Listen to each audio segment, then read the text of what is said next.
Okay, I think we can start now. Hello, everyone. Good morning, good afternoon, good evening, depending on your time zone. I know one of us here is joining from the Philippines and it's about 12 a.m. his time. Well, thank you so much for your effort and for joining. You're all welcome to the July 2024 edition of our webinar at CLAHN initiative. For those joining for the first time, this is Cleaner and Healthier Nature Initiative, popularly known as CLAHN Initiative. And this is one of the things that we do at CLAHN Initiative. We're a youth-led nonprofit organization that promotes environmental sustainability and public health across communities, currently in Nigeria, then maybe soon to the rest of the world. So this is one of the things that we do. We have a monthly webinar, which is a virtual education platform where we bring guests like the amazing person that we have on our edition today, and they come to talk to us about climate, sustainability, public health, energy, and many things that we need to know. This is not only for scientists or for the nerds or for the environmentalists. We all need to understand and know about all of this. So, without much ado, I would like to bring up our guests. But before then, I'd like to read a very, very powerful bio. It's very, very loaded and heavy. But I'll read a few points from our bio because of our time. Then I'll bring her up. Dr. Oduye Aishat is a medical doctor and environmentalist who specializes in climate education, capacity building, and climate advocacy for young leaders. Our work is guided by the principle that no one should be left behind in the pursuit of environmental sustainability and public health. She talks about SDGs, including 3, 13, 14, and 15. How many of us know or are familiar with the SDGs? Those are the Sustainable Development Goals. And Dr. Aishat's dedication to community outreach is evident in her extensive volunteer work. She has conducted over 30 outreach programs across 15 Nigerian states, educating the public on environmental sanitation and waste management. She has partnered with organizations such as Earth Day organizations, Recyclers, Fair Plastic Alliance, UGC SDG Rooms.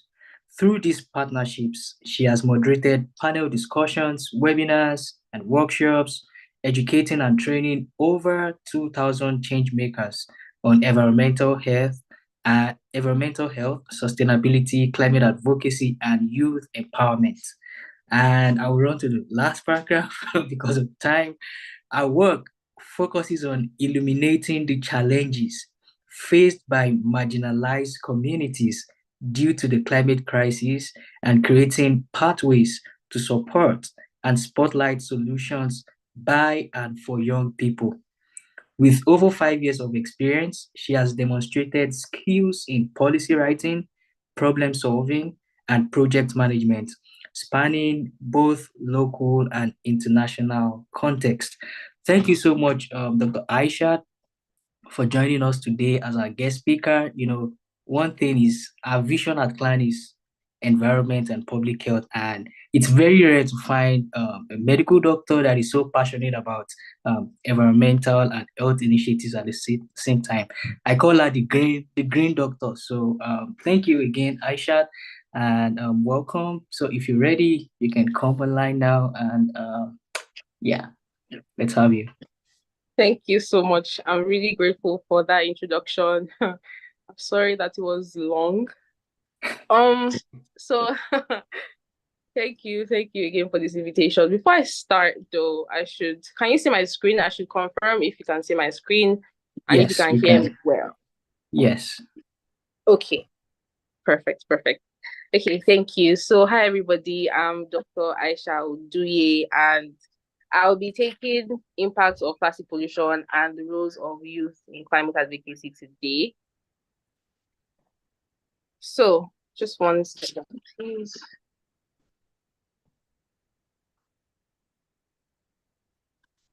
All right. So coming here with violence. I can mention that I'm coming here with a lot of violence. Oh. Right. And it's sad, but it's true that you have plastic inside of you. And I'll say this quote by somebody that said, not only are plastics polluting our oceans and waterways and killing marine life, it's in all of us and we can't escape consuming plastic. So that's very unfortunate. But I have to tell you now that we have plastic in you. So he's done a fantastic job introducing me, but I already made the slide. So hi everyone. I'm Dr. Aisha Oduye, like I said. I'm a medical doctor, a youth advocate, a climate justice advocate, and a project manager. It is lovely to be here. Thank you for inviting me once again. So let's get right into it. Right.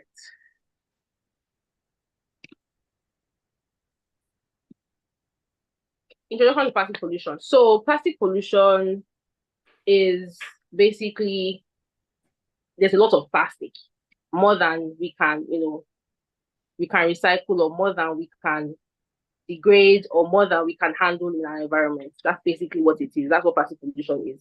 Right. So when it was invented, it was a fantastic way a new method to package our goods. It was a fantastic method of, for convenience for everybody. Everybody was using it. We're all using it everything now. I'll be going into different types of plastics and their presence in our everyday lives, right? So according to UNEP, 300 million tons of plastic is produced every year, and not all of it is recycled. About only 9% of plastic is recycled. So if you look at my slides at the bottom, you'll be seeing some quotes and facts about plastic pollution. I don't want to spend too much time on one topic since I'm taking two, but it's important to note that over 300 million tons of plastic is produced every year, and only 9% of that is recycled. 1 ton equals to 1,000 kg. An average man will weigh 75 kg, right? So you can imagine how much plastic is produced every year. And with every production, with every high amount of plastic that is being thrown into the society and thrown into the environment, we're not trashing it well. We're not recycling it well, right? So there's a lot of problem and it's accumulating in our environment. So that's what I'm going to be talking about with impact.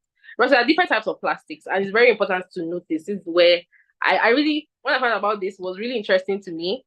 And I tried to come about climate change from the health side of things, so I'm a medical doctor. So I thought of see the influence and the impact of plastic pollution on human health, right? So the macroplastics are the ones everybody use, that your nylon bags, your containers, your milk bottles, your shampoo bottles, your ice cream tubs, and all of that, right? Those are macroplastics. So there are LDPs, that's high density polyethylene. They're low density polyethylene. The PET bottles are polyethylene, I think tetraphosphate or something like that. But anyways, the scientific name is not our concern. The point is, it's broken down from petroleum, right? And the the process of making plastic is very, very rigorous, and it causes air pollution. I'll be talking about that later, right? But it's something to note, even the production of plastic is polluting our environment from the very first instance. So there's something called microplastics. So microplastics are, they can either be primary or secondary, right? They're divided into two major categories. So if you look at my screen up here, I don't know why you can't see my cursor. Yeah, anyways, if you look at my screen up there on the top right, you'd see those are examples of microplastics, those tiny ones that he's holding in his arm like this, right? So sometimes they're primarily made to be small. These microplastics are primarily made to be small, right? You see them in your toothpaste, is present in your cosmetic products, the bottles you use to wash your face, you can see that below, your deep clean, all of these cosmetic products and skincare that we use, they have micro beads in them. Those are microplastics, right? So they are produced to be small. That's their function, right? Then we have secondary microplastics. These ones are broken down. Either they degrade normally or they degrade, biologically, right? So they basically just become smaller and smaller till they become microplastics. And there's something called gyres in the ocean, which is a collection of plastic. We have about 8 right now in the world, right? And some other small collections. So with the current of the ocean, when you dispose plastic inappropriately into the ocean, with the current and all the normal disasters that happen or normal occurrences that happen, these plastics tend to be broken down into tinier pieces. And unfortunately, fish tends to think that plastic is food, so they tend to ingest them. When they not ingest, obviously there's no nutrients that is gotten from the plastic. So all of that will cause them to die and other causes. Again, I'm talking about that later. Then the third type is nanoplastics. Nanoplastics are less than 100 nanometers in size. And these ones are the ones that are able to enter the body, they're able to enter human cells. They are found in breast milk, found in animal blood, human blood, and they are found in placentas. So unfortunately, our kids are not even safe from nanoplastics. So there was a documentary that was done a couple years back, and they figured out that our canned drinks that I think is just metal is actually lined with a layer of plastic inside. Your rubber toys that you give your kids, that you just buy rubber toys, is also lined with plastic. I can't remember the scientific name. There's a type of plastic that is used to line. So when kids suck on these rubber toys, rubber bottles, they are affected that they are consuming nanoplastics basically. Okay, so microplastics, right? So you can see the cycle basically. So when you throw your plastic bottle into the ocean, the currents and the waves or plastic are even clashing with each other, they tend to break down. Like I said, fish would think it's food because it has this nice smelling scent that they always think is food. So they eat it. Then a larger fish will eat that. Then larger fish is what we will eat, put on the table to eat, and we're injecting nanoplastics or microplastics from that, right? There are also other ways, like I mentioned, that primary plastics that are made primarily for their purpose to be small. They are found in toothpaste, your cosmetic products, and so on and so forth. So there are different types of sources and states of micro and nanoplastics in the environment. But I want to make sure that I've not lost anybody. So do you guys understand what I'm saying? Is I need a response. I also like a very, interactive session. So are you guys following me? Yes, we are following you. Some people here are not like very scientific. So if you have any That's what questions, please, our participants, if okay. you have any question or if any of the words is too heavy, please feel free to raise your hand or unmute. Yeah. Yes, please. Thank you so much for highlighting that. That's very important. Feel free to also draw me back even to take something else again. Okay, thank you for responding in the chat as well. There are different sources and fates of micro and nanoplastics in the environment. I went into detail to try to tell you that whether we like it or not, everybody has injected plastics, right? I forgot to even mention the quotes below. So micro and nanoplastics are in our organs and they can enter our cells. There could be more plastic in the fish than fish in the ocean by 2050. This is something that we need to pay attention to. This is something we're trying to avoid as environmentalists, as climate activists, and so on and so So this is something we need to pay attention to. By 2050, there can't be and there shouldn't be more plastic in the ocean, but research has said there might be, so we should also put an eye out for that. An average person would eat 70,000 microplastics each year, every single year. That's very scary. When I found out about that, that was very scary. So yeah, I did want to go into town with this because you go into the socioeconomic effects, the your health impacts, the environment effects, and stuff like that. So I just listed a few examples of all of those effects, right? So number one, air pollution. I already mentioned this earlier that when plastics are being made, the rigorous conversion of petroleum into plastics always leads to release of these gases into the atmosphere that will cause air pollution. And then water pollution, the improper disposal of plastics will cause water pollution. And then soil pollution as well. Microplastics and nanoplastics will prevent you from germinating what you need to germinate from the soil, right? So plastics are also endocrine disruptors affecting hormones. So let me break that down. For as a woman, right? As a woman, as a man as well, we all have hormones. We have cortisol, which is the stress hormone, testosterone, which is the male hormone.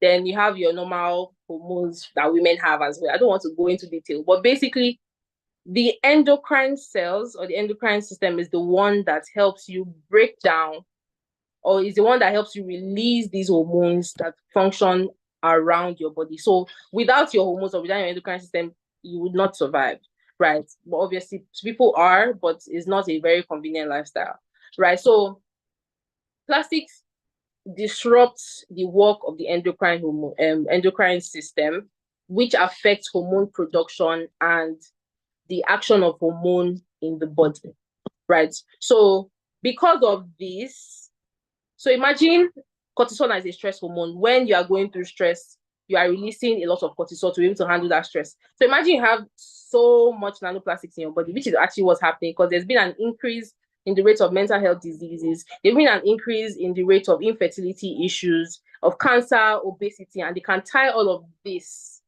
to plastic pollution, right? And the ingestion of plastic, right? So that's one of those are one of the major health impacts of plastic pollution. Also, they cause death of marine life by blocking their paths. Either they are blocking their paths to food, literally tying them down, or they ingest thinking it's food and they get no nutrients from it, but they are full, right? And they mistake plastic for food. They physically gets caught in plastic and they die from that, right?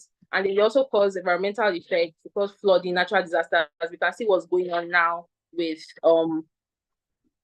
Nigeria and Lagos with flooding that happened last time. We can see what's going on with the temperature and climate change. Plastic has a very, very huge part to play with this, right? So plastic is in the air we breathe, is in the water we drink, is in food, snow, is in the soil, and most importantly is in our bodies. Unfortunately, I'm so sorry to break this news to you, but it is happening and it is what's going on now. And we've known that nanoplastics can accumulate in the body. So it's important to watch what you eat and how you eat. Check your carbon footprint. I'll be talking about that later on as well. On that fact, is 99% of seabirds will be eating plastic by 2050. So these are some pictures to sort of stimulate you because when I saw these pictures, my passion grew again. When I was preparing these slides, I started to have more passion again for plastic pollution and environmental health because when it's not natural disasters, it's not earthquakes, it's not tsunamis, we're the ones causing these things by ourselves by producing things that are harming us and harming wildlife, right? So this picture of a turtle. So I think it's the whale. Yes, it's the whale. The elephant, you can see it's inside the ocean, it's on land, it's everywhere. And I can't remember the last time I went to the beach and I didn't see plastic in the ocean, I didn't see plastic on the sand, and it's very unfortunate. But plastic pollution is affecting everybody and everywhere. Nobody is safe from plastic pollution, unfortunately. This is another picture of an animal or a turtle being stuck in the nets. You can see a seahorse holding cotton bud.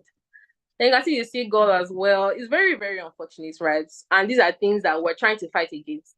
We should reduce the production of plastic pollution, of plastics. We should also find better ways of sorting out the trash and sort of trashing plastic. That's one of those are the aims of environmentalists and people that are trying to beat plastic pollution. Right. So I've told you what the problem is. What's the solution? So number one, refuse single-use plastic. Single-use plastics examples are with your styrofoam in Lagos State. Thank God they've banned styrofoam plastics. Those are the worst kind. They don't biodegrade. It takes regular plastic about 1,000 years to degrade. Now imagine styrofoam that doesn't even degrade at all. It just keeps on breaking down, and gets into microplastics and nanoplastics, and then it's in your body, right? Which is not obviously what we want. So refuse single-use plastics. Don't use plastic that you cannot reuse, right? Secondly, reduce the amount of plastic that you use. When I go shopping or when I go to the grocery store and maybe I forget my bag and I'm there and I have to carry off some stuff and they want to double bag, why do you want to double bag? Please just give me one bag. I'm going to probably enter transport from somewhere soon.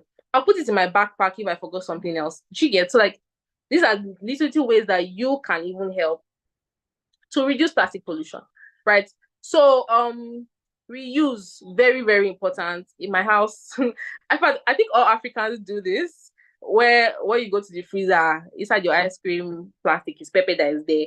That's actually a very good way of beating plastic pollution, because they are reusing their plastics, and this is something that we should emulate and we should do as well.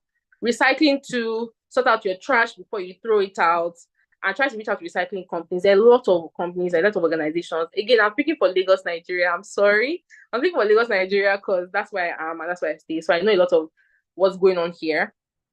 But there are a lot of recycling companies around you if you take time to do the research, right? There are a lot of NGOs that are doing initiatives that would help you come and get your trash from your house or your doorstep, right?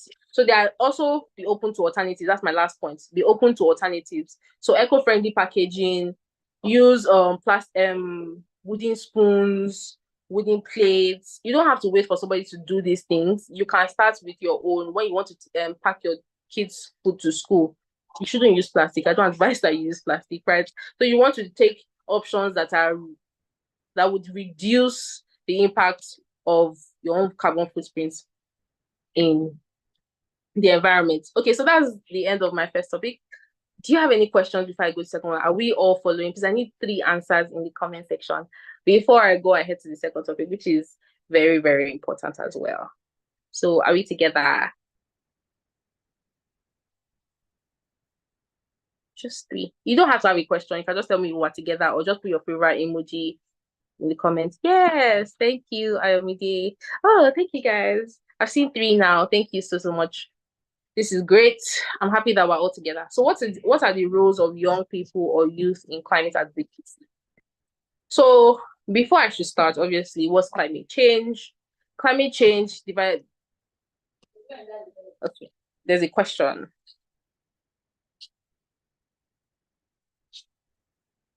Yes, it would. Now that's a very good question. Thank you very much for that. Those are one of the alternatives, like I mentioned, right? There are other alternatives that are coming up called bioplastics that has not reached Nigeria yet, right? So in as much as that would affect, and we're trying to reduce, deforestation, right?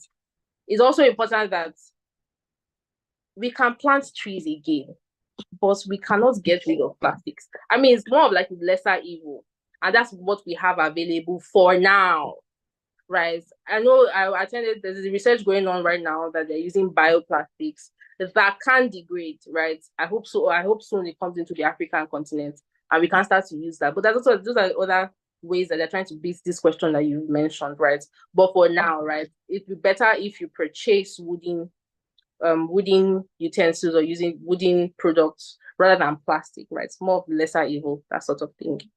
Is that fine?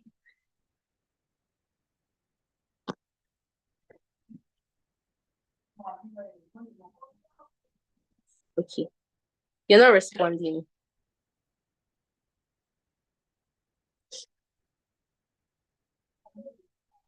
All right, I think I'll just move ahead. Hopefully, Yeah, you can give me a reply.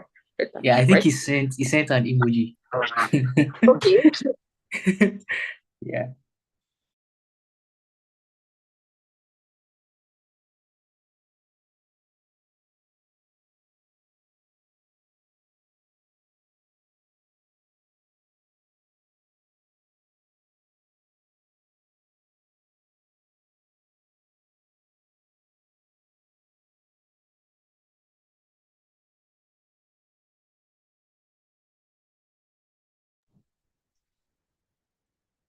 Hello, hi, Aishat. It looks like you are muted. I'm sorry. I was Yeah. already defining and anyways, after the game, thank you for letting me know. Okay, so climate change defined by United Nations is basically a long-term shift, right, in either the temperature or weather patterns. And everybody's going through the effects of climate change at the moment. The weather is hotter than it should be. You are seeing the seasons mixed up. Like in Nigeria here, we're seeing rain very earlier in the year, which shouldn't be, right? Then you have different. You saw what's happened in Saudi Arabia with the pilgrimage, and people died of heat stroke because it was too hot. These are the effects of climate change and so many other things. Wildlife, food insecurity is causing a lot of things, right? So it's a very I want to break it down and not fly over your head, right? So with the effects of climate change, there's something called climate injustice. Now we're bringing it down to human rights, how it affects me and you. There are different effects of climate change. It affects human. There's mental health issues. People have eco anxiety. They have trauma from climate change. So people are going through with IDPs that are having to leave their homes because of the flooding and the effects of climate change and all of that, right? So there's climate injustice. That's when there's an inability of basically climate action or whatever climate change is causing on the minority group, right? I'll define what climate justice is. But all of that, just keep that at the back of your mind, right? So the roles of young people, the first strategy is education to advocacy, second strategy is policy changes, and third is legal action, right? So what are the types of climate advocacy? You have personal reduction, measuring your own carbon footprints, right? I hope I'll be able to share this link. I hope you will have access to the slides. So I put a link in the slide so you will be able to, check your own carbon footprint. Because there was one thing that one of my NGOs did one time that you calculate how many Earths you need, right? So people were getting 62 and 42 extra because the ones who were living it obviously would go down if they continue to live the way they were living, right? So you could just go on Google yourself and just write measure my carbon footprint. So you see how you can reduce your own carbon footprint that is causing climate change, right? Activism is one of the ways, policy changes, working with governments, donation and philanthropy. Okay, you said okay, thank you. So, you said, oh, you have money, you don't have time. You're the CEO of your company, and you don't think you can go and be picking up trash in the environment of everybody. You don't think you want to lobby with anybody. You can donate to these causes. You can send money to NGOs or initiatives that are already doing these things, right? So these are types of climate advocacy. So what's climate justice? So according to UNDP, climate justice means putting equity and human rights at the core of decision making and action on climate change, right? So before any decision is made on climate change, we are trying to put equity and human rights at the core. That's basically what climate justice is. And that's what every environmentalist or climate advocate is trying to achieve, climate justice, right? So the concept has been widely used to refer the unequal historical responsibility that countries and communities bear in relation to the climate crisis that we're facing. So it suggests that the countries, industries, businesses, and people that have been wealthy from emitting large amounts of greenhouse gases have a responsibility to help those affected by climate change, particularly the most vulnerable countries and communities, who often are the ones that have contributed to the least, they contribute the least to this crisis. So what that's basically saying is let's put um these high income countries on the spot, developed countries on the spot. Let's say US, for example. I'm going to show you a report soon. So let's say US, for example, US is producing 50,000 and it's causing the highest rate of carbon emissions. I'm saying, for example, it's causing the highest rate of emissions in the world, right? But because of what they are doing, we're all sharing the same sky, we're all sharing the same sun, all sharing the same moon, right? Because of what they are doing, is affecting us here in Africa, our low income country, that we don't even have that much infrastructure. We don't even have that much, gas emissions or carbon footprints compared to them. But we're the ones getting the most affected by it, right? Because they can afford to sort of bypass the impact of climate injustice, right? Or climate change, basically. So we are going through climate injustice because of what they're doing. That's basically what it means. So we're trying to say human rights, with the people that are in these countries, these islands, that you just go there and turn their islands and their home into trash pits. There has to be justice for them, right? Because we are ruining their climate, their environment, and their lifestyle. That's basically what it is. So like I said, you are contributing most to global CO2 emissions. The US, Europe, China, Russia, India. You can see that most of these cities and these continents are basically what? The developed places, right? China is one of the 200 billion tons. USA is producing 399 billion tons of CO2. Europe is producing 353 billion. I want to look for Africa down here. South Africa is doing 19.8 billion. I don't see Nigeria on this list. Right, exactly. So you can see Pakistan, Iraq, Taiwan, Iran, Turkey, Norway.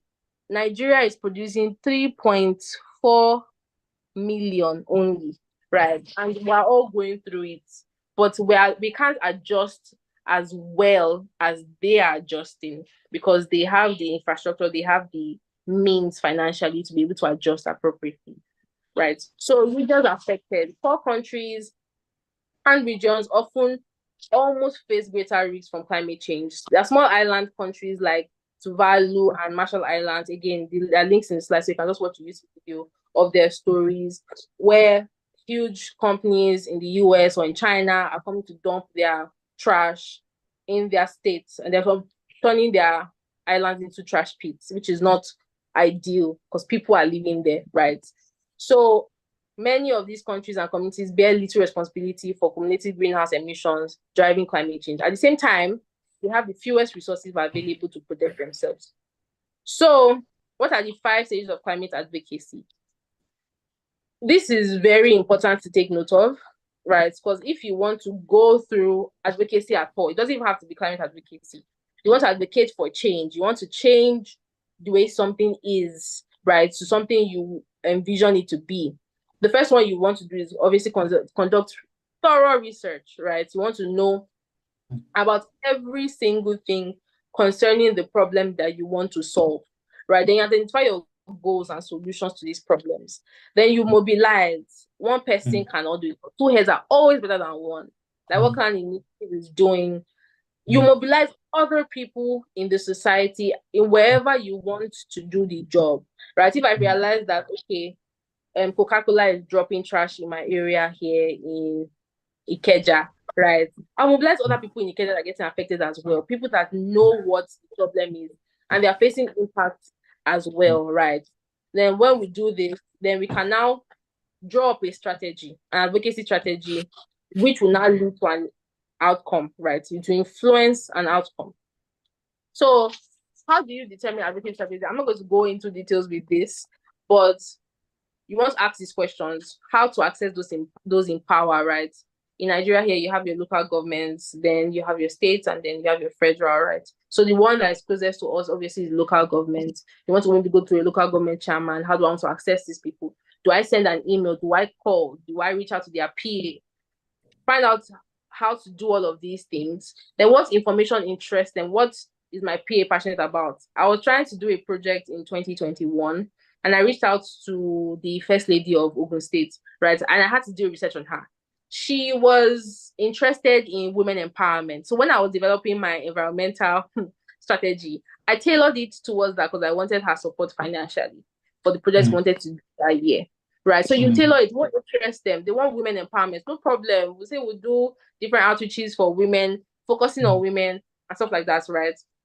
You also want to find people that also have the same interest that you do too. So you don't compromise too much, but you are still coming to an outcome that you desire. Then reevaluate strategies and adapt. You need to be quick on your feet and adapt very quickly. Be persistent and be very consistent. And then, by the grace of God, you have an outcome that you desire. So there are the other methods of climate advocacy. You can do climate litigation for lawyers, for people in the law space, right? So you want to take legal action against these people. A lot of people are taking companies that are causing these things to court, right? A lot of small minority groups are hiring legal advisors and people to represent them in court. And lately, there has been a lot more, and there's been an increase in amount of court cases concerning climate change. So that's something we're very happy about. You want to do advocacy campaigns as well, public awareness campaigns, advocacy coalition, and lobbying. Lobbying is very, very much advised, but you're not bribing, obviously, right? You're going through the right channels, talking to your government officials. Advocacy coalition means basically that you are coming together with other people with the same goals as you do, right? You have people like Global Climate and Health Alliance, GCHA. They've brought up an organization whereby they have over 40 NGOs together that are working on climate and health. Yongo, where I work at, is a youth and children constituency of the United Nations, UNFCCC, right? Basically, it's a constituency that combines hundreds of NGOs and hundreds of young people and children all over the world, right? So we're all coming together to speak with one voice, which is much more potent and much more will lead to a lot more results and better results, right? So advocacy campaigns, what are the practical steps you can do? You can launch one campaign yourself, or you can just join and choose one climate issue that you want to advocate for. Explore and see the existing advocacy and related campaigns, and then just find the ones that appeal to you and then join them. Or you could just do one yourself and say, okay, I don't think anybody is doing what I want to do in Nigeria. I don't think anybody is doing what I want to do in Africa. Okay, let's go ahead and pick one and do one yourself, right? I'm always happy to launch. It's always good to launch. I can help you launch as well. It's not very hard. It's not that difficult. I'm sure that they would have given his story concerning this. You can do it, right? And it's never too late to start as well. So the examples, you can choose to say you want to reduce food waste, you want to reduce plastic pollution, anyone that speaks to you that you know you can handle, right? Those are kind of campaigns you can do. So how to advocate climate policies. So why I say that I'm an advocate is that I host different capacity building sessions. I do public awareness campaigns. I'm privileged to attend international gatherings where decisions are made, and I can meet with stakeholders that would make the decision, right? So as a young person, there's very little you can do, but there's a lot of things you can do as well, right? So when it comes to decision making, the people that are in power, a lot of women are not represented. A lot of young people are not well represented in. I'm not talking about our Nigerian power or anything. I'm talking about COP, WHA, stakeholders, these relevant international stakeholders, right? A lot of people there are, older, and they are either male, very little female distribution, right? That is getting better in recent times. Regardless of the fact, young people, when they find a seat at the table, they are doing a great job at advocacy. The people that have the chance, right? Those are the little ways that you can do. And even if you don't even have the chance to win a scholarship, or you don't have the chance to travel abroad to meet these people one-on-one, you can do public awareness campaigns in your city. I mean, look at what CLAHN is doing, right? They're doing capacity building trainings every single month, webinars. These webinars, I know they've helped people that have been consistent with attending. And lucky enough, I attended 2 years ago. I'm very happy that I was invited as the guest speaker today. Thank you again. So this public awareness campaign, you can do a social media outreach. You can do community workshops and seminars. You can do climate change education programs, right? All of these things, you can just do a webinar. You can just do a seminar. You can do a workshop. You can do a panel discussion. Invite people that are willing to talk about these things, because usually you hardly find an environmentalist that will say, oh no, I can't come and speak there. You have to give me money first. Because they're always very happy to talk about their experiences. They're always very happy to share their insights concerning these topics, right? So you want to do capacity building sessions, coalition building. You notice that, okay, there are 50 NGOs talking about plastic pollution in Ogun State alone. You want to bring everybody together so they can have one voice, because you are bringing different resources, you are bringing different intelligence people together.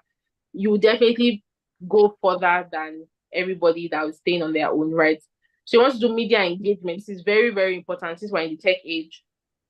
Policy advocacy, that's why I mentioned that mission these international engagements. Even people that don't travel in Yongo, even if you don't get to travel, we do something called the Global Youth Statement that we read at COP every year, or we draft policy briefs and we draft policy documents. You don't have to be present. You can do it from your house, right? After thorough research, you can add your own statements to the drafts that they're doing. Like at the SBs in June, we have submitted a policy document that everybody came together to do, right? So these are things and these are different ways that you can definitely advocate. You can take legal action, that's litigation. I already mentioned that. You can do demonstration projects, you can protest, right? Those are other activism. Those are different ways that you can advocate. So if you say you don't want to leave your house, you can do it from the comfort of your bed, of your room, your social media. If you say you want to leave your house and you want to meet people, government officials will not bite you. Send letters, send emails.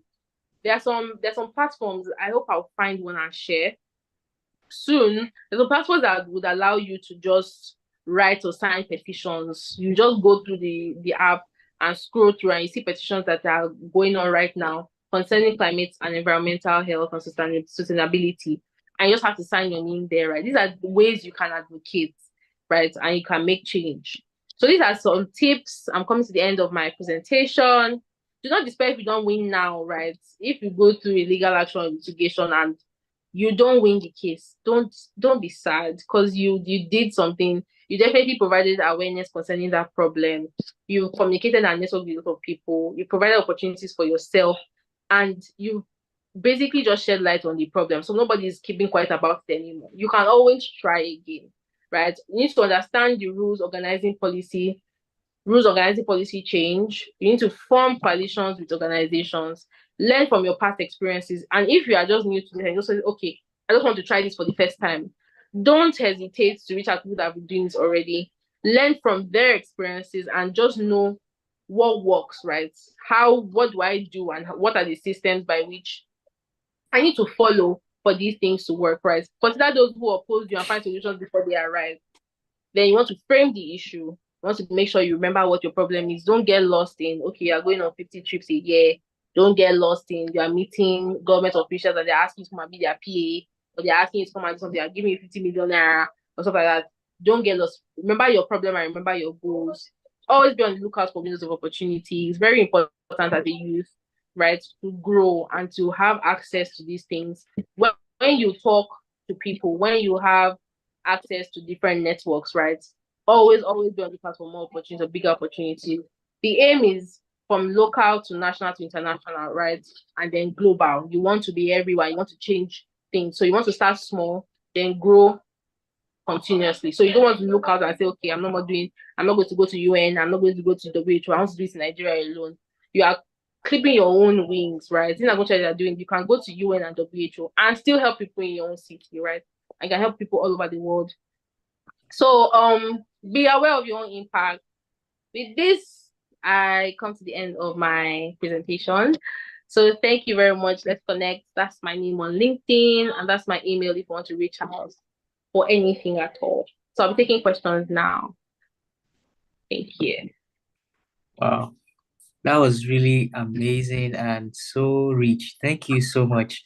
And thank you for kind of merging two very loaded topics together, like the impact of plastics and the role of youth. And that was really very excellent.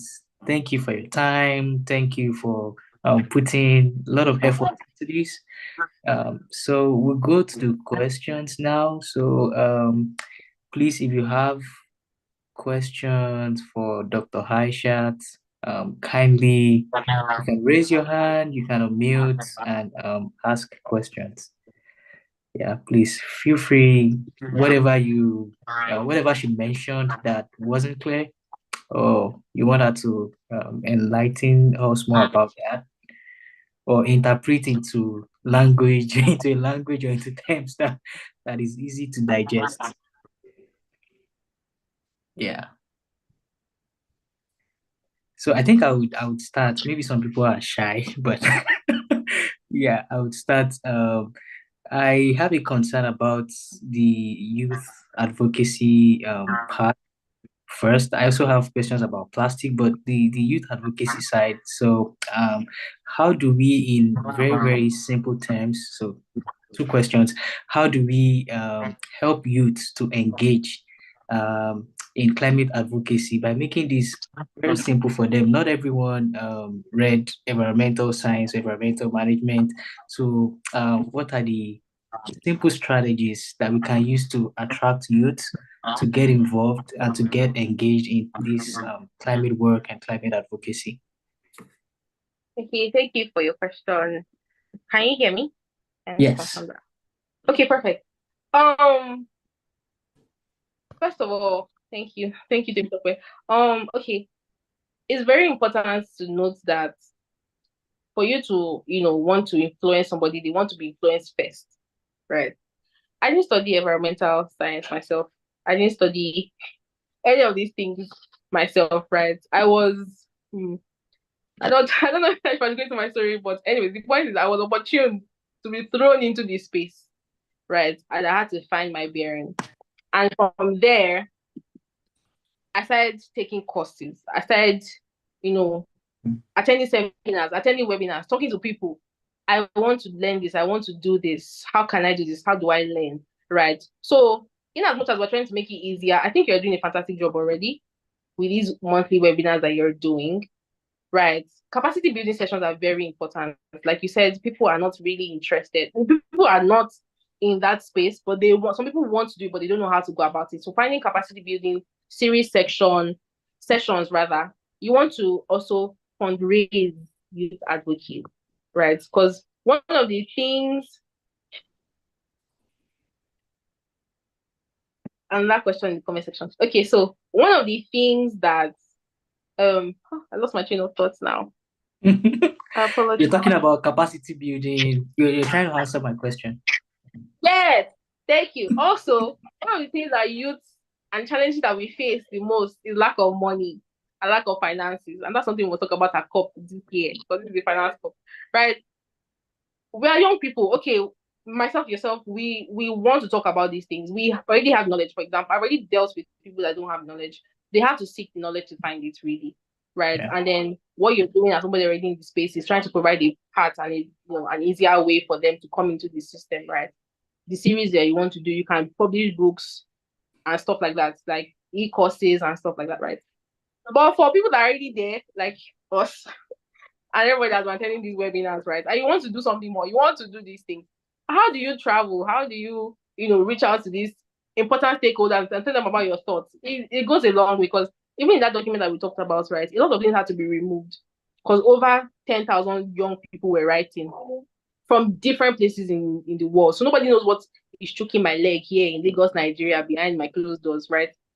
Do you get? So having these platforms, having these spaces to be able to speak and talk about our own experiences is very, very important. Those are the ways that we can support, right? So I hope that's okay. That's Yeah, it. before you take the second question, I would actually like you to, as briefly as you can, I would like you to briefly share your story with us, how a medical doctor became so passionate about environmental causes, climate change, climate advocacy. It kind of connects, but I think it's very unusual. So can you share what led to the passion or what led to you being involved in environmental advocacy? Okay, thank you. Before I start, I have to give a shout out to you, Recycle, my favorite NGO on this world. Um, I volunteered there now. I'm very happy and proud of that NGO. So it started in 2019, right? 2019, 5 years ago. I was just interested in I didn't like seeing things die. I didn't like seeing people die. And unfortunately I was in medicine. I didn't know what they had in store for me. I think I was in 200 level then. It was a while ago, right? And I wanted to be involved in this. I wanted to meet people. I was a social butterfly then. So I talked to one of my seniors that, oh, I'm interested in these things. Is there a national association? I said, yes, I should join. So I now became the junior environmental committee Babcock chapter. I was the junior rep, right? I didn't know what they were doing. I was just attending meetings, taking notes, and that was it, right? So fast forward to 2021, it was time for them to pick the national director, like Nigerian Medical Center Association, the person that will lead the environmental committee. I was like, oh, I have experience. let me do that. And honestly, it was under the guidance of the Holy Spirit. There was nothing of my doing there because I did not go through elections. I did not submit my campaign to anybody. I just wrote my motivation letter. I wanted to plant trees. I wanted to provide more information about environmental health, and that was it. Right? I still did not know what I didn't know what I was getting myself into, really, if I'm being honest. But the Holy Spirit was like, yeah, because there were options on the table. I was a 500 level at this time, Oh, 4 5 years, and they were like, do you want to do medical education? Do you want to? I was like, oh yeah, environmental health. I already have experience in that from right. And then they picked me, and then I had to now go and pray. Say, God, what do you want me to do with this role? nice. What are the things that you need? I was already there. I started drafting my plan. I looked at the previous officer's plan. I was like, okay, this makes sense. And with that year, we completed 11 projects by the grace of God. God was faithful. We did 2 major projects. Where did Project Green Earth? We did a 5-day outreach program where we had planted trees in over 12 states in Nigeria. And it was an experience, right? So during that year, I started applying. My eyes now opened. That was where it started. My eyes opened. I had to invite professionals to come and speak. And when they were speaking and I was moderating these sessions, I was taking notes and I still have my notes Mm, today. I was taking mm, notes, I was asking questions, I was reaching out to them after trying to join their organizations and stuff like that. Right. So somebody was like, oh, you're national director. Apply for this. And I applied for the AY for a fellowship. That's African Youth for the Environment Fellowship under You Recycle Initiative. And they opened my eyes. Oh my wow. God, they changed my life. And I went through the master class and I was picked as a fellow representing Ogun State. So I had to, do the whole fellowship with having to train 1,000 high school students on Wow. plastic pollution. So before I could train somebody else, they had to train me. So it was that training that completely changed my life and Mm, opened my eyes to everything about environmental health. From there, I started taking courses. I started attending mm, webinars, seminars. I was like, okay, this is beyond Nigeria. This is international. I attended the World Health Assembly last year. And so like that, I started growing and I started seeking. I was amazing. always seeking, always asking, you guys, this is it. I'm free now. Please, do you have any jobs for me? I'm reaching out to anybody. They say no. The most they can say is no. And I'm moving. Okay, I don't qualify for this, but I'm going to try anyway. The Holy Spirit guidance. Holy Spirit, right? I just Holy Spirit tells Nice. me, okay, do this, do that, and I'm doing that, and some ones don't work, but he wants me to learn from the experience of applying. So I'm better at applying for opportunities. The ones that do work, I don't take them for granted. I'm Mm. working, right? I'm working and I'm working hard at it. I'm even working on the job a lot of times, right? And I'm just trying to, fill up the gaps and God is helping. So that's basically how I entered this space and I've been working. Awesome. Thank you so much, and thank you for acknowledging the place of God and the Holy Spirit. Clan also is a direction of the Holy Spirit. So yeah, thank you for sharing that part of your story. Okay, so let's go to the questions. I think there's a question from Mayoga, Mr. Mayoko, in the chat. Oh, that's so. She mentioned it about that too. Yeah. It says, would you support a total plastic ban in Nigeria, considering our realities, and why? For your response. I feel like it should happen in stages. I think it should happen in stages. I definitely support it 100% because in reality, yes, we'll manage, we'll adapt. We're Africans, we're Nigerians, we're stubborn. But I think it should happen in stages. We should first of all introduce alternatives for people, right? I'll take, for example, Babcock. Babcock has totally banned styrofoam plastic before Lagos State did it, right? So the thing is that Babcock Cafeteria is a private university. So in our cafeteria, you just come, drop your ticket and pick your food and leave, Mm, right? So we had mentioned it when I was there to some of the people that the top men, right, in management, and we mentioned that this is a problem. You guys, you donate a lot of class because you're doing breakfast, lunch, and supper for over 10,000 students, and you're producing that amount. You're not producing for everybody, but let's say 6,000 every day. It is not sustainable for you to continue doing this, right? So they had done that, and when they did that, they were kind enough. They gave everybody 6 spoons for 3 months for the semester. They were plastic though, but they gave away 6 spoons because before me, when I was there, I used to carry like 20. I'll carry one pack into my bag and I'll leave because I'm going for outside posting. I don't want to collect spoon from anybody that I don't know. So I have to, and iron spoons are not allowed in school because Oh, of threat to life and so like. So it has to be plastic spoons. So I have to pack a lot. So they now make sure, first of all, you can only use six, right? So you can only use six spoons for the entire season. So if you lose anyone, that's the end of it. Then secondly, they now turned it into coolers. They get ready coolers. When you're coming with your tickets, bring your cooler. If you don't have cooler, you can't even use a nylon because they don't even use that. They gave them tote bags after. Tote bags, the coolers, and their 6 spoons for the semester. Right. So if you lose any of that, you're on your own.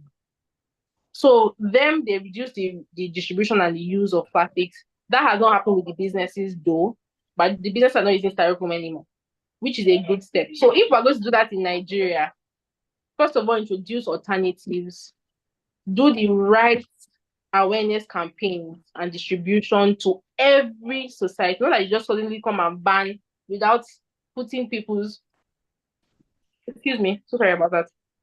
Without people putting people's lifestyles and their, well-being into consideration.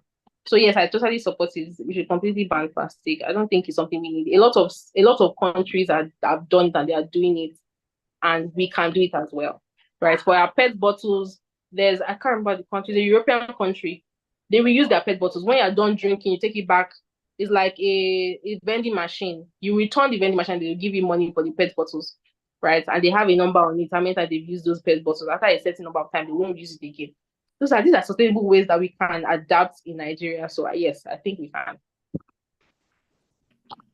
nice, Thank you. nice. Thank you for the answer. I hope she answered your question, Boss Mayoko. I hope that's fine. Oga. Yeah, any other questions before we wrap up for today? If you have, we can still take one or two more questions. Okay, he says thank you very much. Any question, comments, not only questions, if you have like comments, suggestions or thoughts before we close for this month's webinar. It's been a very insightful one. Yeah, I learned and I was blessed. Yeah, many packages in one. I learned about plastics, youth advocacy, climate advocacy, and also the Holy Spirit. So thank you, Aishat, for the whole full package. Any questions before we call it a day? Okay, if there are no more questions, first we thank our guests for making it, for honoring our invitation to be our speaker for today. Thank you so much for this very rich, wonderful, excellent, and insightful presentation. And to all our participants for today, Gift, Kenisha, Bosmayo Kun, Joy, Temitope, Mr. Victor. Thank you, Sheon. Thank you, members of CLAHN. Yeah, this was a very, very good one. And we hope you have a wonderful rest of your weekend. It's morning here in Seattle, Washington, so I'm just starting my own day. So, yeah. And people in Nigeria, West Africa, have a wonderful rest of your evening and see you next month. See you in the month of August. It's going to be another wonderful session. All right. Thank you, guys. Thank you for joining. Bye. Bye. Thank you. Thank you, everyone. Thank you so much, Aishat. Yeah.